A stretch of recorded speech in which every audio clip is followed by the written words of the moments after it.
Maintenant, à vous cet ordre, sacrificateurs. Si vous n'écoutez pas, si vous ne prenez pas à cœur de donner gloire à mon nom, dit l'Éternel des armées, j'enverrai parmi vous la malédiction, et je maudirai vos bénédictions.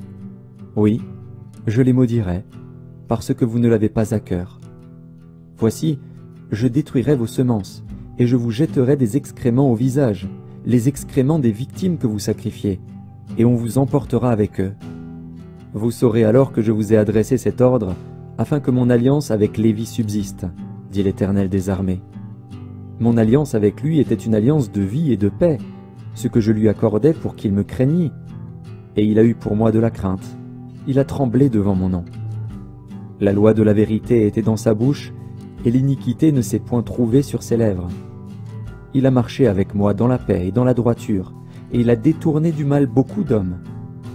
Car les lèvres du sacrificateur doivent garder la science, et c'est à sa bouche qu'on demande la loi, parce qu'il est un envoyé de l'Éternel des armées. Mais vous vous êtes écartés de la voie. Vous avez fait de la loi une occasion de chute pour plusieurs. Vous avez violé l'alliance de Lévi, dit l'Éternel des armées. Et moi, je vous rendrai méprisable et vil aux yeux de tout le peuple, parce que vous n'avez pas gardé mes voies, et que vous avez égard à l'apparence des personnes quand vous interprétez la loi. Alors, on a déjà lu... Il vous est sans doute arrivé de vous faire poser la question, ça fait quoi un pasteur? En tout cas, moi, ça m'est arrivé. Et les gens savent pas trop ce que c'est ça. Pourtant, il me semble qu'on en parle quand même assez régulièrement de ce que c'est un pasteur. On en voit à la télévision, c'est quand même des personnages publics. Je suis toujours un petit peu surpris de voir que les gens sont ignorants à ce sujet-là. Mais j'ai même découvert que des fois, les gens de l'Église, quand on leur posait la question, il fait quoi ton pasteur? Je savais pas trop. Il parle le dimanche matin. Il est bien habillé. Je veux dire, ça veut dire qu'il faut instruire. Il faut que je vous dise, je fais quoi? Et parce que, c'est important que vous puissiez bien répondre, puis c'est important que vous puissiez apprécier aussi ce que je fais. J'irai pas dans tous les détails, c'est certain. J'irai pas non plus dans les épîtres pastorales pour vous expliquer, parce que c'est le meilleur endroit pour expliquer qu'est-ce que ça fait un pasteur. On va rester dans le livre de Malachie, si vous voulez bien, parce que ce livre-là nous dévoile certains aspects de ce que fait un pasteur, pas seulement les pasteurs. On parle des sacrificateurs ici, mais les sacrificateurs, dans le rôle qu'ils avaient autrefois, c'est similaire au rôle d'un pasteur. Aujourd'hui, on absorbe pas mal cette responsabilité-là aujourd'hui, et on va utiliser le texte de Malachie ce matin pour vous expliquer un petit peu, je fais quoi, à quoi je sers, et comment je peux vous bénir et comment mon rôle est important, mon rôle ou le vôtre peut-être un jour aussi, puisque Dieu cherche à vous appeler. Dieu est à la recherche d'ouvriers. Alors, moi, je suis là déjà, mais il y en a d'autres parmi vous qui vont se lever pour être dans le ministère, vous savez. Alors, c'est pas exclusif. Le Seigneur veut vous appeler, il veut en appeler parmi nous, et soyez ouverts à cette possibilité-là, préparez-vous dans ce sens-là. Alors, je vais vous expliquer un petit peu ce que ça fait un pasteur ce matin. D'abord, son rôle, il est double. Il y a d'abord une relation avec Dieu et il y a une relation avec les hommes. Il a des responsabilités par rapport à Dieu et il a des responsabilités par rapport aux hommes. Dans ce qui est dit ici, on peut relever, c'est pas juste une question de mettre ça dans une structure qui est facile à retenir. Je crois que c'est assez juste de dire qu'ici, il y a deux rôles par rapport à Dieu. Il y a deux attentes que Dieu a envers un sacrificateur pasteur, si vous me permettez l'expression. Envers lui, il y a deux choses que Dieu s'attend. Et par rapport aux hommes, il y a aussi deux choses qu'un pasteur devrait faire. Alors, on va regarder ça ce matin. On va d'abord, évidemment, s'intéresser au rôle qu'il doit avoir avec Dieu. Il sert finalement d'intermédiaire, quelque part, entre Dieu et les hommes. OK? mais pas dans le sens du salut. Ça, c'est Jésus-Christ qui fait ça, mais dans le sens d'une bonne relation avec Dieu ou de cette relation entre Dieu et les hommes. Je suis là et d'autres avec moi sont là, et Serge aussi dans son rôle d'ancien, pour justement faciliter cette rencontre entre Dieu et les hommes. Mais regardons tout d'abord cet aspect-là de ma responsabilité ou de la responsabilité d'un pasteur envers Dieu. Alors, on va regarder cela. Tout d'abord, ici, Dieu se présente. Vous savez, on a vu déjà que Dieu ici met beaucoup d'emphase dans le livre de Malachie sur qui il est.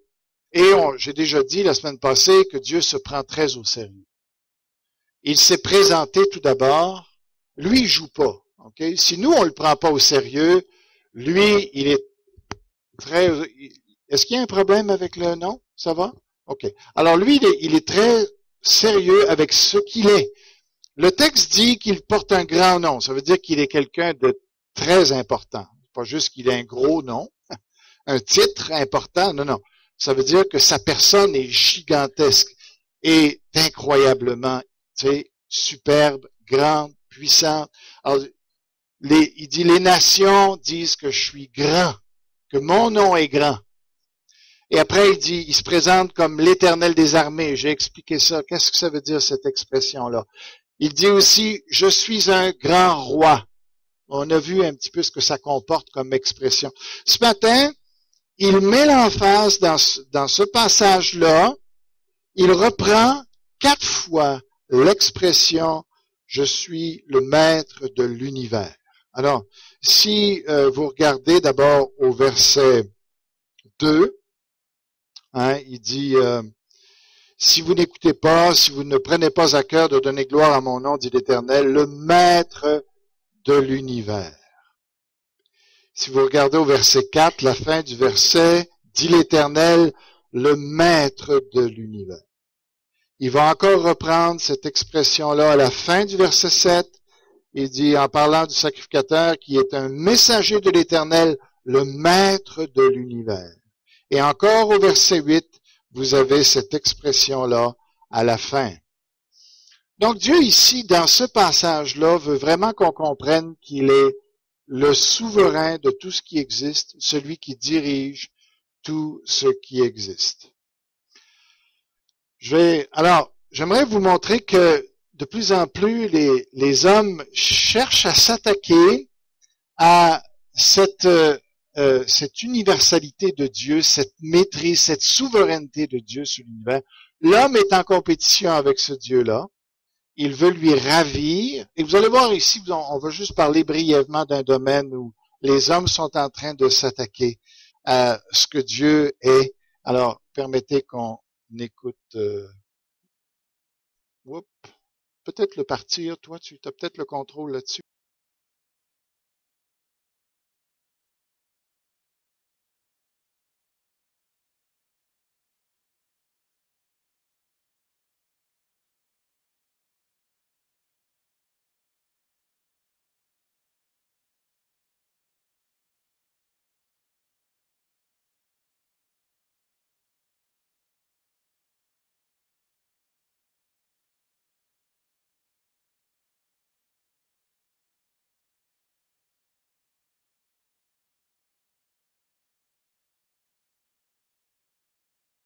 Cet homme-là a donné une conférence, mais c'est tout un congrès qui s'est fait à Paris de médecins, de chercheurs et tout ça. Et ce qu'il nous explique ici est très, très sérieux, le monsieur, et il n'est pas tout seul parce qu'il y a plusieurs conférenciers. Il est en train de nous dire que finalement, il y a 4 options, en tout cas, qui sont en train que les scientifiques ont, en tout cas, des attentes au niveau scientifique. Soit à cause de la pollution, que l'espérance de vie va baisser, soit que ça va rester stable, comme on est présentement, soit que ça va gravir un peu avec certaines découvertes, ou soit qu'on va partir complètement en flèche et vers le haut, où on parle de viser carrément l'éternité. OK? Ils sont vraiment là. Dans le sens qu'ils sont rendus, ils ont tout décodé le code de l'ADN et ils l'ont numérisé, ils l'ont classé et tout ça. Puis on peut faire ton code, en quelques minutes, on peut déjà mettre sur papier tout ton code génétique à toi. Avec une machine, ils le font très rapidement maintenant et ça coûte pas cher. Hein. Où là, ils savent exactement tes gènes problématiques. Si tu as des cellules à changer, ils peuvent toutes les identifier, tout ça. Et ils ont les implants, ils sont en train de travailler. Jusqu'en 2015, ce qu'ils disent, c'est qu'on n'a pas vu beaucoup le résultat de tout ça parce que ça se passait dans les laboratoires. Les chercheurs étaient en train de mettre ça au point. Mais à partir de 2015, ils sont là pour lancer ça d'une application dans la société. Alors, ce qu'ils disent finalement, c'est qu'ils peuvent te reconstruire exactement comme une auto. Okay? Ils peuvent changer n'importe quel morceau qui est défectueux, ils peuvent te le changer comme ils veulent. Et le monsieur finit sa conférence en disant, dans la salle ici, présentement, il y a des gens qui vont vivre jusqu'à 1000 ans. OK? Il est très, très sérieux, là. Okay? Alors, allez voir, si vous voulez le site, vous allez voir que c'est quelque chose de très sérieux. Juste la manière qu'il s'exprime avec les termes, vous voyez que c'est pas un pseudo-scientifique. Je veux dire, tu vois qu'il est dans le domaine. Alors, ça pose, oui? Est-ce qu'il dit dans quel état on va vivre 1000 ans? Oh, non mais, je veux pas, tu sais, ça pose d'autres problèmes, mais c'est juste, je peux vous dire juste, tu sais, que ça pose pour nous, là, des questions sérieuses, et c'est, ça emmène toutes sortes de réflexions là où ils sont rendus, tu sais, et ça va être quoi les implications pour l'Évangile. Là, je peux pas vous... C'est quoi qu'il demande en retour? Il y a un prix de ça? C'est quoi qu'il demande en retour? C'est sûr que ça va coûter de l'argent, c'est évident. Alors, mais c'est pour vous montrer que les hommes sont en train de sérieusement mettre Dieu au défi dans leurs prétentions. OK? Mais ce passage-là, ce matin, dit « Je suis le maître de l'univers ». C'est pas les hommes qui vont décider ce qui va se passer dans les années qui viennent. Okay? C'est Dieu qui décide ça. Peut-être que ce qu'ils sont en train de faire va peut-être accélérer certaines choses. Mais Dieu reste Dieu. On dit qu'il est le prince. Ça même a ouvert les yeux avec ça, même en partageant ce que des docteurs avaient dit. Et pourquoi on dit que le diable est le prince de ce monde? C'est intéressant parce que je pense qu'il faudrait rajouter le prince de ce monde de ténèbres. Le système diabolique de ce monde, il est le prince là-dessus. Mais il n'est pas le prince même du monde. Dieu n'a pas mis de côté sa souveraineté. Il est le maître. Et les choses se passent exactement comme Dieu a décidé qu'elles se passeraient. Okay?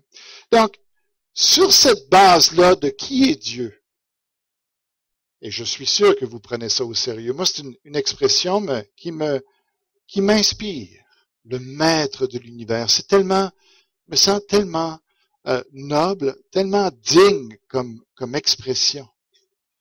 Tu sais, juste dans mon temps personnel de réfléchir, de dire, tu es le maître de l'univers. Quand tu contemples l'univers, tu regardes la complexité, tu regardes la profondeur de ça.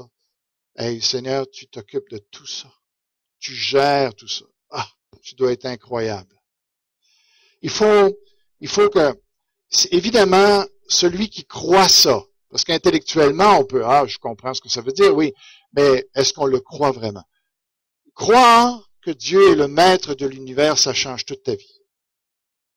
De vivre à la lumière de ça, tu ne seras jamais plus le même. Quand on comprend vraiment ça, tu peux plus être le même. Impossible. T'sais, toute ton attitude va changer. Et toute ton orientation de vie va changer, tout ça. Alors, sur la base de cette expression-là, Dieu dit, voici maintenant ce qu'un sacrificateur doit faire, ou ce qu'un pasteur doit faire. Ce à quoi Dieu tient énormément. Et juste pour vous montrer, je voulais aller... bon, il y a Jamie maintenant. OK, vas-y. OK. Alors, il faut glorifier Dieu. Le psaume 147 est extraordinaire pour voir la majesté de Dieu. Je voulais juste le mettre là, le lire un peu pour qu'on réalise qui est Dieu. Louez l'Éternel, car il est beau de célébrer notre Dieu, car il est doux. Ah, c'est beau, hein? Il est bienséant de le louer. L'Éternel rebâtit Jérusalem, il rassemble les exilés d'Israël. C'est un peu nous, ça va être Israël aussi, mais c'est nous, ça, déjà aussi. Il est en train de nous rassembler de toutes les nations. Et il guérit ceux qui ont le cœur brisé. Et il panse leurs blessures. Il compte le nombre des étoiles. Il leur donne à toutes des noms. Notre Seigneur est grand, puissant par sa force. Son intelligence n'a point de limite. L'Éternel soutient les malheureux. Il abaisse les méchants jusqu'à terre. Chantez à l'Éternel avec action de grâce. Célébrez notre Dieu avec l'art. Il couvre les cieux de nuages. Il prépare la pluie pour la terre. Il fait germer l'herbe sur les montagnes. Il donne la nourriture au bétail, aux petits du corbeau quand il crie. Ce n'est pas dans la vigueur du cheval qu'il se complaît. Ce n'est pas dans les jambes de l'homme qu'il met son plaisir. L'Éternel aime ceux qui le craignent, ceux qui espèrent en sa bonté.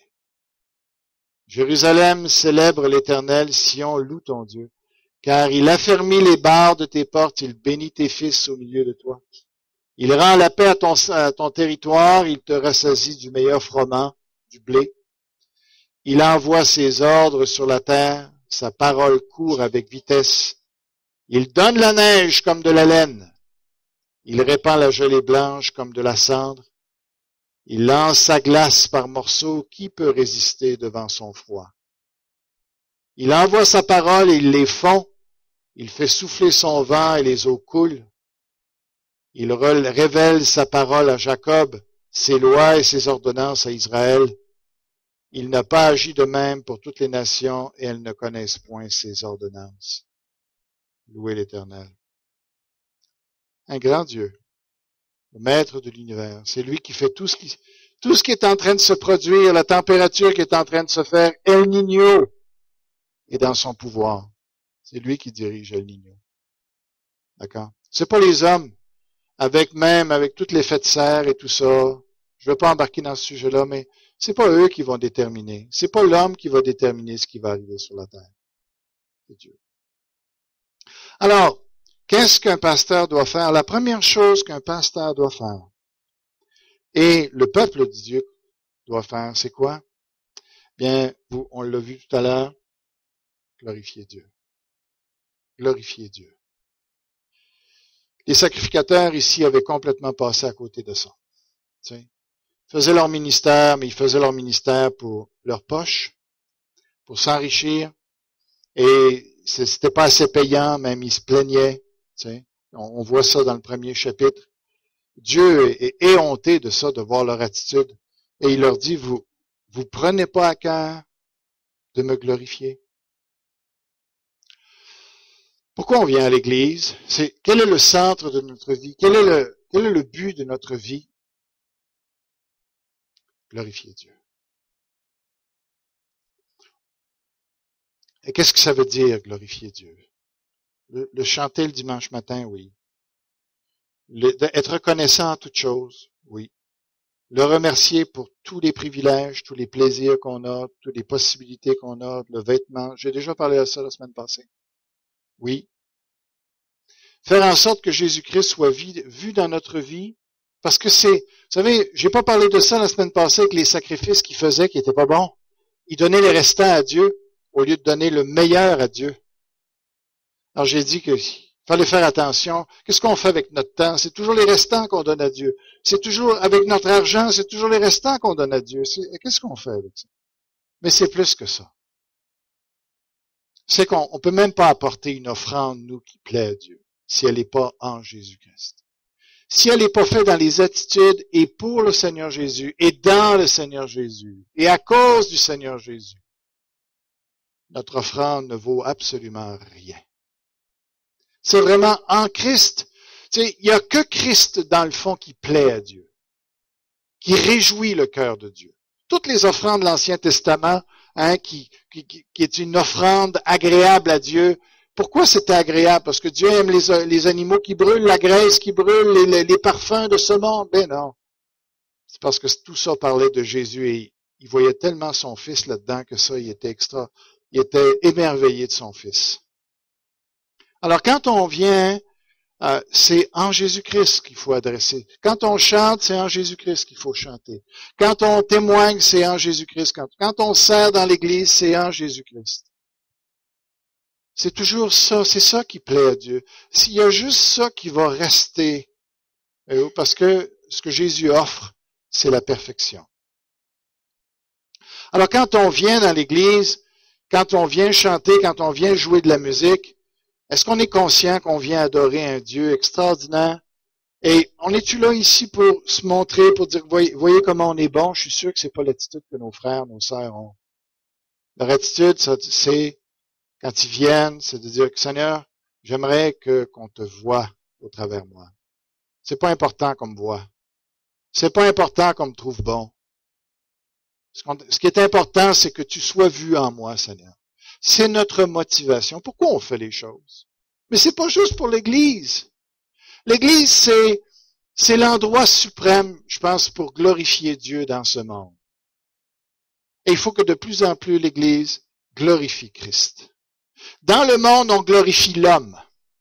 C'est l'homme qui est mis de l'avant. C'est l'intelligence de l'homme. C'est les réalisations de l'homme.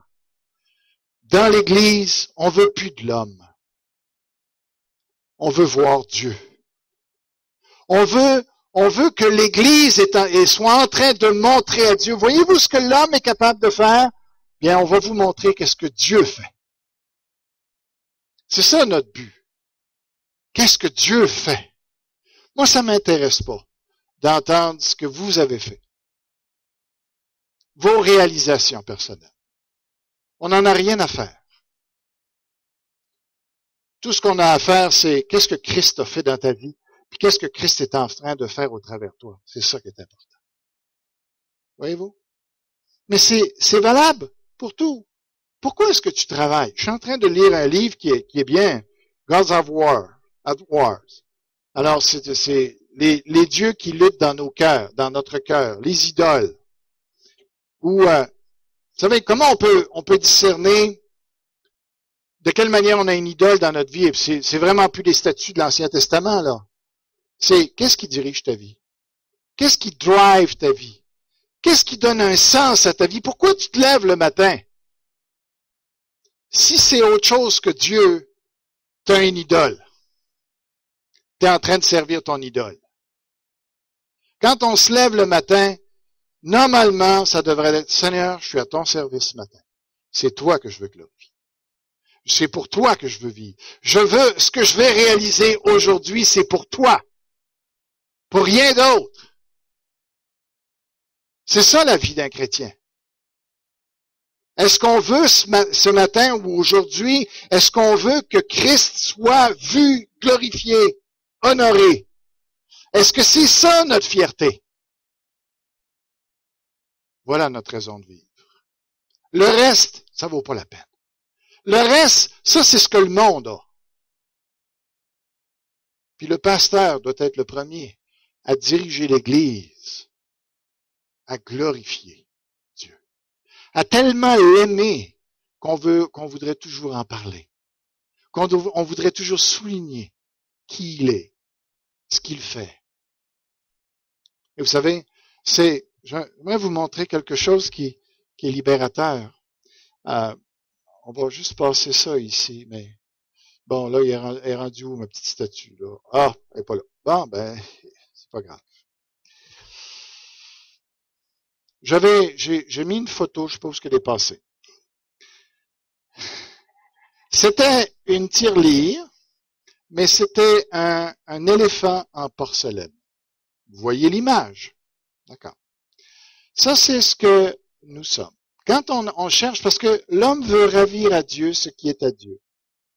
Alors, imaginez qu'on demande à cet éléphant en porcelaine de tirer les bio. Vous savez ce qu'ils font, les éléphants en Inde, encore maintenant, OK? C'est les tracteurs de l'Inde. encore dans beaucoup d'endroits. Ils prennent les bio qui sont coupés, puis ils les amènent, tu sais, puis alors c'est ça, c'est leur force motrice. Imaginez qu'on est en train de demander au petit éléphant de porcelaine de dire tu vas tirer les bio. Ça serait pas tellement utile entre vous et moi, n'est-ce pas? C'est complètement... Mais imaginez maintenant, vous donnez une intelligence à cet éléphant de porcelaine, puis vous lui dites, c'est ça ta job. Comprenez-vous qu'il va être découragé, pauvre petit éléphant, de dire, es-tu fou? Me demander une tâche semblable, m'as-tu vu? Vous savez ce qu'on essaie de faire, ce que le diable essaie de nous faire croire? C'est qu'on est capable de prendre la place de Dieu et de faire ce que Dieu est capable seul de faire. Comprenez-vous pourquoi on est si stressé dans notre monde? Il y a tant de dépression, tant de gens qui se suicident, parce que la société est tout le temps en train de mettre des fardeaux qui sont épouvantables, et on est en train de leur faire croire, de nous faire croire qu'on a des choses à réaliser qui appartiennent à Dieu, qui ne nous appartiennent pas. Nous devons glorifier Dieu. C'est tout le rôle que l'on a. Pas jouer la place de Dieu, pas se prendre pour Dieu. Alors, rejetons tout fardeau, hein? Rejetons tout fardeau de ce monde, de ce que les gens peuvent exiger de nous, de ce que la société veut nous imposer, pour simplement se positionner, Seigneur, moi je suis pas Dieu, et je refuse de jouer le rôle de Dieu. Je vais simplement faire ce que tu m'as donné de faire.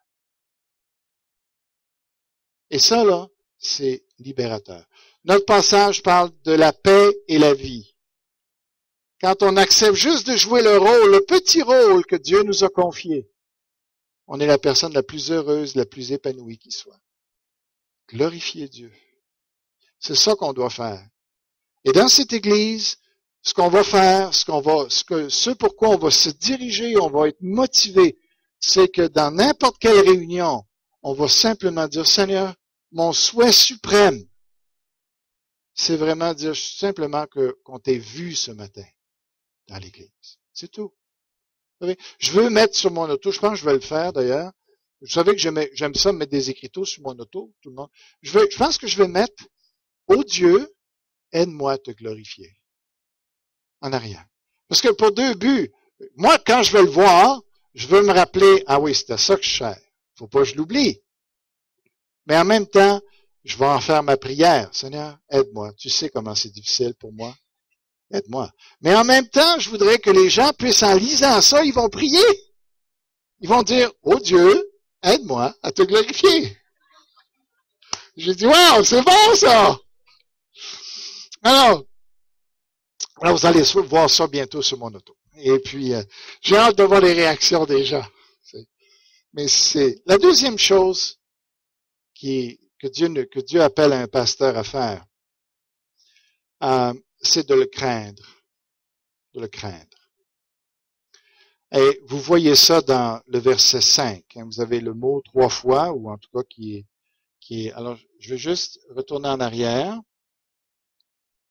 Oh, ça c'était un petit peu mêlé, mais c'est sombre un peu. Qu'est-ce que c'est glorifier? Alors, tous les synonymes c'est adorer, élever, applaudir, approuver, auréoler, bénir, blasonner, célébrer, canoniser, chanter, complimenter, qu'est-ce que c'est? Défier? Déifier, ok, ouais, c'est ça. Diviniser, encenser, enorgueillir, exalter, flatter, honorer, idéaliser, immortaliser, louanger, louer, prôner, révérer, rehausser. C'est beau, hein? Voilà ce qu'il faut faire dans l'Église. Voilà ce à quoi on est appelé dans notre vie à faire. Alors, on peut en choisir n'importe lequel de celui-là, hein? On a déjà un beau programme. Maintenant, la crainte de Dieu, la deuxième des choses qu'il faut amener, que le pasteur doit amener dans l'Église. En général, les pasteurs sont assez réticents d'employer ce mot-là de crainte. On est toujours en train quand on dit ça. Oui, mais vous savez, il faut pas avoir peur de Dieu, hein? C'est juste qu'il faut respecter Dieu. Faut révérer Dieu. C'est ça que ça veut dire craindre.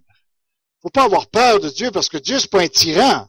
Je suis d'accord que Dieu n'est pas un tyran. Mais je pense qu'on a été coupable de trop vouloir adoucir le mot crainte.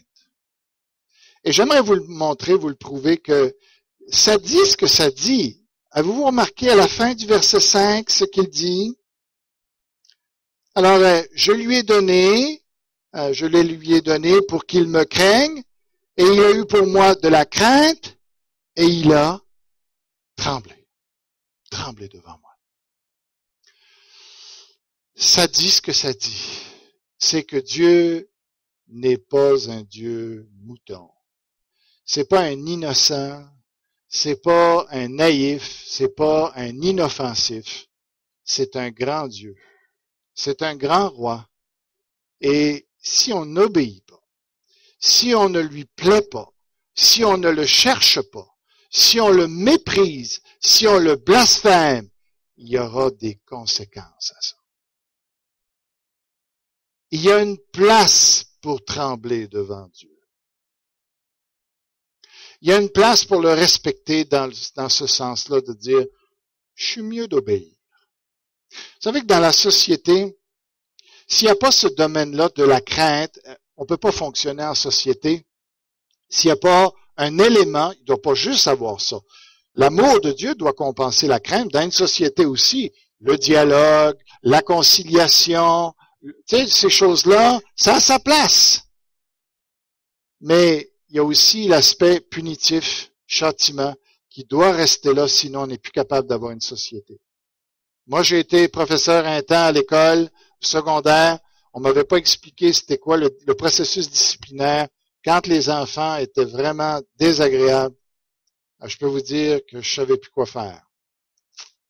Et il m'avait pas expliqué le processus disciplinaire dans une école, ce que c'était. Moi, je n'étais pas professeur de formation. J'étais juste, c'était un cours de morale que j'avais entrepris et tout ça. Mais là, j'étais pris avec des garnements, littéralement, dans la classe. Puis je me dis, je fais quoi? Jamais plus, en sachant que je sais pas comment le pouvoir que j'ai disciplinaire à la fin, jamais plus que je prendrai une responsabilité comme ça. Il faut, c'est comme des enfants. Hein, on a passé des décennies à dire à l'enfant, faut pas le corriger, faut pas le taper, faut pas lui donner une fessée. On a convaincu les enfants. Là, ils sont en train, actuellement, là, ils sont en train de reviser leurs notions. Ils sont en train de dire, les parents, il faudrait que vous repreniez votre autorité. Avez-vous entendu ça? C'est en train, là, il y a des gens qui sont en train, des pédiatres qui sont en train de dire, on s'est complètement trompé. Pendant 20 à 30 ans, on a découragé les parents de la discipline, sous prétexte qu'on allait battre nos enfants, qui n'était pas vrai. Tu as des cas comme ça, mais de toute façon, ils les auront battus pareil. Les malades, il y en aura toujours. OK? Alors là, on s'est servi de ça pour éliminer toute l'autorité, parce qu'il fallait dialoguer avec l'enfant, il fallait négocier avec l'enfant, il fallait acheter l'enfant. Ça n'a pas de bon sens. L'enfant, il n'y a plus d'autorité, il n'y a plus de crainte des parents. Qu'est-ce que ça fait? On a perdu des générations d'enfants. Des enfants qu'on a scrappé leur vie. Littéralement, on les a scrappés. Parce qu'ils n'écoutent plus l'autorité, ils respectent plus rien, et là, ils sont dans la drogue, et puis ils se ramassent avec le groupe armé, parce que ça représente une cause pour eux.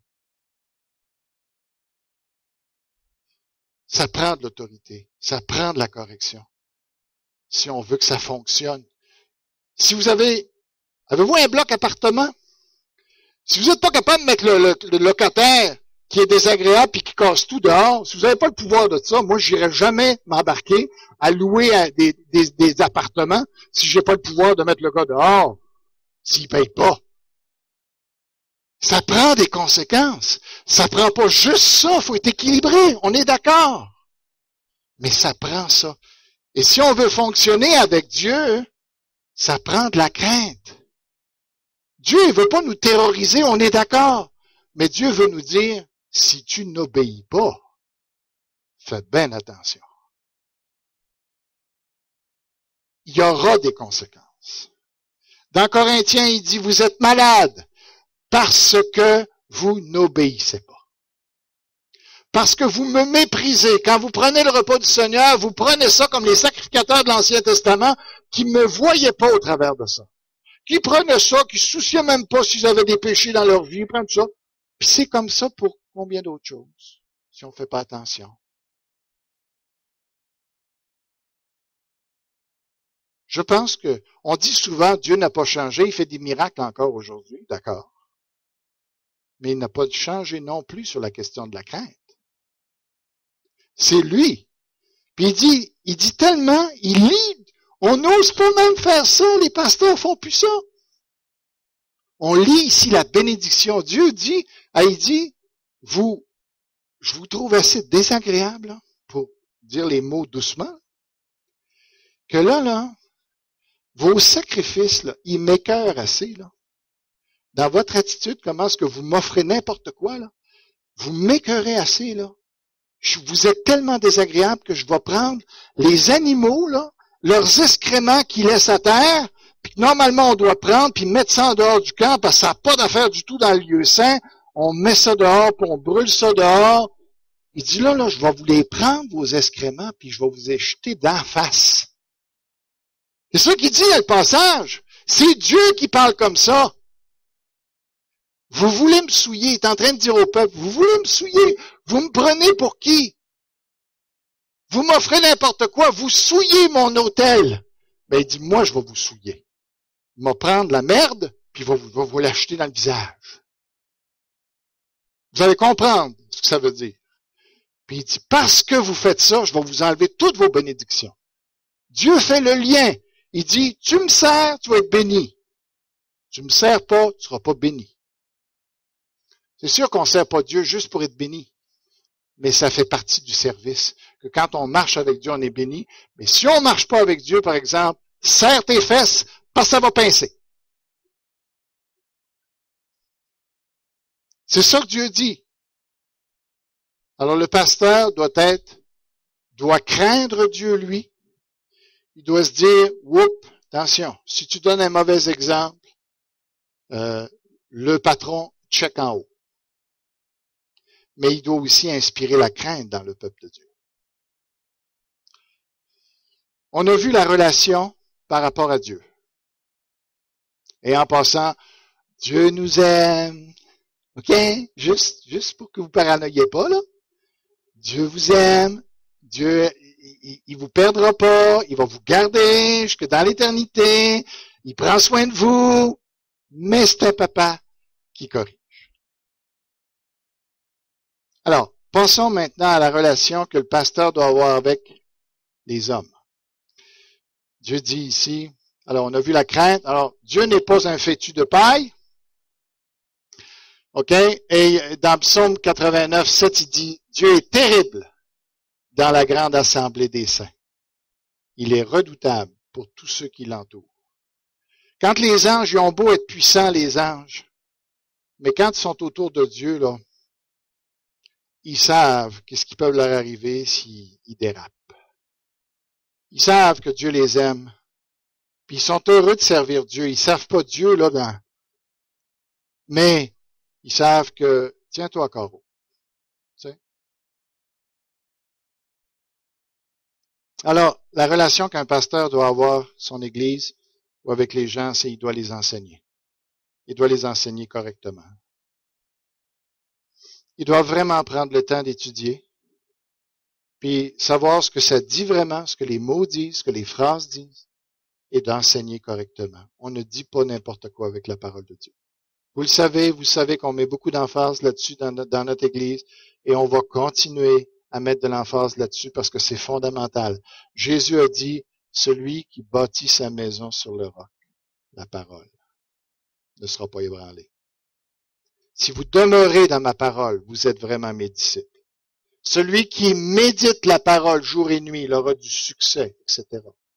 C'est le psaume 119, etc., etc., etc. C'est important ce qu'on dit de la Bible. Là-dessus, j'aimerais juste dire, je ne sais pas si vous avez réalisé ce que ça implique, ces versets-là. Ces versets-là disent que Dieu va passer au travers du pasteur pour enseigner l'Église. C'est ça que ça dit. Vous allez comprendre tout à fait. Voyez-vous? Dans le temps, les gens n'avaient pas de Bible, vous le savez, il n'y avait pas de radio, il n'y avait pas de télévision, il n'y avait pas de cellulaire, il n'y avait pas de... etc. Il n'y avait pas de ça. Les gens, pour être enseignés, n'avaient pas le choix. Ils devaient venir à l'église. Ils devaient venir vers le sacrificateur, dire, enseigne-nous. Alors, c'est une bénédiction d'avoir des Bibles, c'est une bénédiction d'avoir les cellulaires, c'est une bénédiction d'avoir la radio, l'Internet, la télévision et tout ça. Mais, est-ce que Dieu a abdiqué sur le rôle du pasteur? Je pense pas. D'ailleurs, dans Éphésiens, il dit, il a donné des pasteurs, pour le perfectionnement des saints, tout ça. Alors, si Dieu dit que c'est nécessaire ou que c'est important, le peuple de Dieu n'a pas le droit de dire que c'est pas important. Il faut que ça ait la même importance de ce que Dieu dit.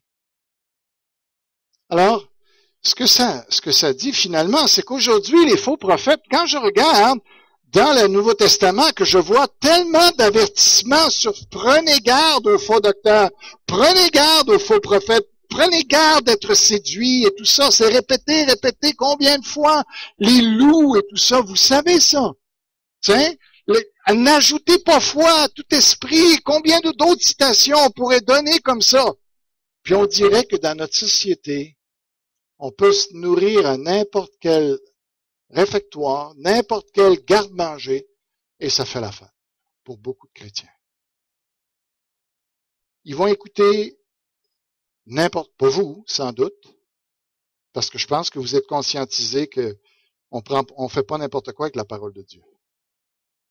Mais aujourd'hui, les faux prophètes n'ont plus besoin de rentrer dans l'Église. Les loups n'ont plus besoin de rentrer dans l'Église. Ils se tiennent dehors de l'Église, parce qu'ils aiment pas trop ça d'être dans la bergerie, parce que le berger pourrait arriver à un moment donné. Alors, c'est beaucoup plus pratique aujourd'hui. Le diable est plus subtil. Il se tient dehors des murs de l'Église, sur le web, le filet, et ils attendent des brebis. Et moi, je pense à ça. Je suis là, j'enseigne une fois par semaine, l'Église. Puis je le dis au Seigneur, ce que je vous dis là, je le dis à l'Église. Je dis, Seigneur, je suis pas fou, là. J'enseigne l'Église pendant 45 minutes le dimanche matin. Puis le reste de la semaine, je sais pas ce qu'ils écoutent, je sais pas ce qu'ils entendent. Puis tu me donnes la responsabilité de les amener à bon port, d'en faire des disciples, j'y arriverai jamais. Comprenez-vous? Aujourd'hui, là, la compétition est complètement inégale. J'arriverai jamais à faire le rôle que Dieu m'a donné, à moins que l'Église comprenne. Si vous écoutez n'importe quoi, je pense que vous ne le faites pas. Mais faites-le pas. Prenez soin de votre âme. Vous savez pourquoi c'est important d'écouter un pasteur? Et s'il y a plusieurs pasteurs dans une église, c'est encore mieux. C'est ce que je veux. Je veux pas être le seul à prêcher. Mais, une des choses, est-ce que vous connaissez la vie de ces gens-là que vous écoutez sur n'importe quoi? Il y a des bons sites. Il y a des gens qui sont excellents. Mais, connaissez-vous leur vie? Parce que ce qui accrédite quelqu'un, c'est pas s'il est capable de parler ou d'expliquer des choses intellectuellement. C'est s'il les vit. Comment vous pouvez savoir ce que ces gens-là vivent quand vous les connaissez ni d'Adam ni de Ève? Et pourtant, vous leur accordez du crédit. Moi, ma famille est ici, ma vie est ici, vous m'éprouvez, je vis avec vous, vous me voyez réagir, vous pouvez me tester. Et j'ai pas honte de ce que je suis, par la grâce de Dieu. Bien, vous avez une sécurité avec moi que vous n'irez pas trouver ailleurs, parce que vous me connaissez. Si je le vis dans ma vie, vous n'avez pas besoin d'avoir peur de moi. Si je le vis pas, par exemple, je suis drôlement dangereux. Parce que celui qui ne vit pas, il exagère toujours ce qu'il dit. C'est toujours de l'idéal, c'est de l'irréel. Et c'est pour ça que Dieu dit ici, le sacrificateur est le responsable, c'est lui qui doit donner la connaissance. C'est à lui que le peuple doit aller pour recevoir la connaissance. Pourquoi il dit ça? C'est parce qu'il s'est engagé à passer au travers lui. Qu'est-ce que vous penseriez d'un Dieu? Puis moi, je dis ça à Dieu, je dis, Seigneur, tu m'as mis là pour enseigner l'Église, mais si tu commences à instruire tout le monde individuellement, autant que moi je pourrais leur donner, ça me sert quoi de leur parler? S'ils peuvent aller juste dans leur Bible puis recevoir tout ce que moi je vais pouvoir leur apporter, ça me sert à quoi, Seigneur? Envoie-moi sur le marché du travail. C'est pas comme ça que ça marche. C'est que si Dieu est intelligent, et il l'est, il va passer au travers de moi. Ça ne veut pas dire que vous n'aurez pas de révélation. Mais ça veut dire qu'au niveau doctrinal, pour mettre les choses ensemble, pour faire quelque chose de cohérent, il va passer par moi. Ou il va passer par d'autres pasteurs. Pourquoi? Parce qu'il ne veut pas vous écarter. Il ne veut pas vous diviser. Il veut rassembler l'Église. L'Église veut dire rassemblement. S'il commence à vous inspirer chacun de vous toutes les vérités que vous voulez, qu'est-ce que vous avez fait? Ben, il est en train de lutter contre l'Église et Dieu ne fait pas ça. Comprenez-vous? Alors, qui va faire ça?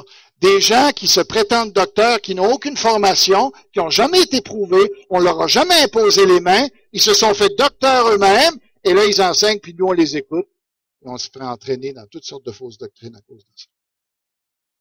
Et le diable nous convainc que c'est pas grave. Dieu dit, c'est le pasteur qui doit enseigner l'Église. C'est pour ça que vous devez prier pour moi. C'est pour ça qu'il doit y avoir une révérence quand vous venez à l'Église, puis que vous entendez ce que le pasteur dit. C'est pas juste l'homme qui parle.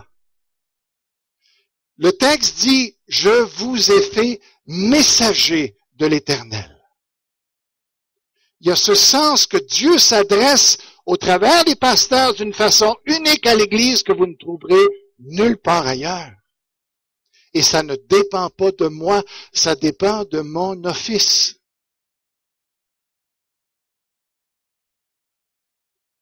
Dieu dit ensuite, parce que vous avez tordu le sens des Écritures, dans leur cas à eux, je vais amener le peuple à vous mépriser. Voyez-vous ce qui normalement ça devait faire? C'est que Dieu dit, je vous mandate, je vous mets à part, je vais vous équiper, je vais vous donner de la sagesse en toutes choses, le peuple va vous écouter, le peuple va vous respecter, va vous honorer, c'est ça qui est normal. Mais eux, ce qu'ils ont fait, ils ont méprisé Dieu, ils ont méprisé la parole. Finalement, Dieu dit, OK, je vais faire le contraire maintenant. Je vais amener le peuple à vous mépriser parce que vous êtes des mauvais ouvriers. Vous êtes des hommes qui n'avaient pas respecté votre mandat d'enseigner la parole de Dieu correctement. Et je dis pas ça parce que je fais un trip sur moi. Non. Sérieusement. C'est parce que je veux jouer mon rôle de pasteur et vous protéger. Parce qu'un pasteur, c'est un berger qui protège les brebis. J'ai besoin de vous, vous avez besoin de moi, chacun pour la part. Jouer. Et la dernière chose que le pasteur doit jouer, le deuxième rôle, et je termine rapidement là-dessus, c'est de jouer l'arbitre. Ce qu'il dit par la suite, c'est que si vous avez des conflits entre vous, Dieu a mandaté le pasteur. Dans votre vie de couple, si ça ne va pas, le pasteur ou les anciens sont là pour vous aider dans votre vie de couple, pour faire en sorte de servir d'arbitre pour que votre couple puisse bien aller. N'attendez pas que ça se détériore. Le couple devrait en parler, dire, on a besoin d'aide du pasteur. C'est normal, Dieu l'a mandaté pour ça. Il y a des conflits entre frères et sœurs qui ne se résolvent pas, et souvent c'est au conseil que ça se passe. Pas dans notre conseil, parce que ça va bien dans notre conseil. Mais la plupart des problèmes dans les églises sont dans les conseils. Pourquoi? Parce que c'est des hommes immatures ou des femmes immatures? Non. C'est des gens qui ont à cœur l'œuvre de Dieu. Et le danger, quand on a à cœur les choses, parce que ceux qui ne sont pas impliqués émotivement, ça ne fait pas de conflit. Ça. Il y a un conflit, ils s'en vont. Il n'y a pas de conflit là. Mais les gens dans les conseils d'église, ils veulent que les choses avancent. Puis sans s'en rendre compte, des fois, ils veulent que leurs idées avancent. Ils veulent que l'homme avance. Et ils oublient Christ. Et là, s'il y en a deux comme ça qui ne réalisent pas, disent, hey, on n'est pas ici pour nous autres. Là. On n'est pas ici pour faire avancer nos idées. On est ici pour faire avancer la gloire puis l'œuvre de Christ. On se retire pour dire, hey, le Seigneur nous montrera ce qu'il faut faire. Regarde, on n'a même pas besoin de se chicaner, de s'impliquer là-dedans. Mais souvent, dans les conseils, ça n'arrive pas comme ça. Il n'y a pas le réflexe là. Les gens se disent, ah, c'est la bonne chose. Et ils sont bien motivés. Ils veulent que l'œuvre de Dieu avance. Mais ils ont la mauvaise motivation. La chair. Voyez-vous? Alors le pasteur est là, dit, wow, wow! Hey, vous avez regardé à vous ne regardez plus à Christ, là. Alors que Dieu nous bénisse au travers de ce qu'on a vu ce matin. J'espère que vous comprenez un peu mieux quel est mon rôle. Et j'espère bien jouer, prier pour moi. J'ai besoin que vous priez pour moi tous les jours. Je dépends de vous. Plus vous allez prier pour moi, que Dieu me saisisse, que Dieu se révèle au travers de moi, plus Dieu va vous parler, plus Dieu va vous bénir, plus il y a des choses qui vont se passer, pas seulement au travers de moi. S'il y a d'autres, les autres dons qui se lèvent et tout ça, que Dieu parle au travers de d'autres. Mais pour ce qui est de la doctrine de l'Église, je vous demande de prier pour moi, pour que quand je prêche, ce ne soit pas moi qui prêche, que ce soit Dieu qui prêche de plus en plus au travers le peuple de Dieu. Et ça dépend de vos prières. J'aurais beau forcer du nez, j'aurais beau me concentrer. Je ne ferai pas sortir le Saint-Esprit par pression, même si c'est de l'huile. Prions. Tendre Père, que tu puisses bénir ta parole, aide-nous, Seigneur. Moi, je suis ici pour glorifier ton nom, pour amener l'Église à te glorifier, qu'on voit ton œuvre au travers de cette Église. On est ici, Seigneur, pour te craindre, pour voir que tu es vraiment un grand Dieu et que tu as des grosses mains. Seigneur, je suis là pour enseigner l'Église. Accorde-moi la grâce de vraiment bien l'enseigner. C'est toi qui donnes l'intelligence, pas moi. Moi, je ne l'ai pas, cette intelligence-là. C'est toi qui la donnes. Mais Seigneur, tu m'as mandaté pour ça, tu vas le faire. Et Seigneur, accorde-moi la grâce de pouvoir gérer les conflits des frères et sœurs pour amener toujours l'unité, la compréhension, le renoncement à soi et que l'Église puisse continuer d'avancer. Alors que ton nom soit glorifié, béni. Merci pour la belle Église qu'on forme. Bénis chacun, glorifie-toi dans le nom de Jésus. Amen.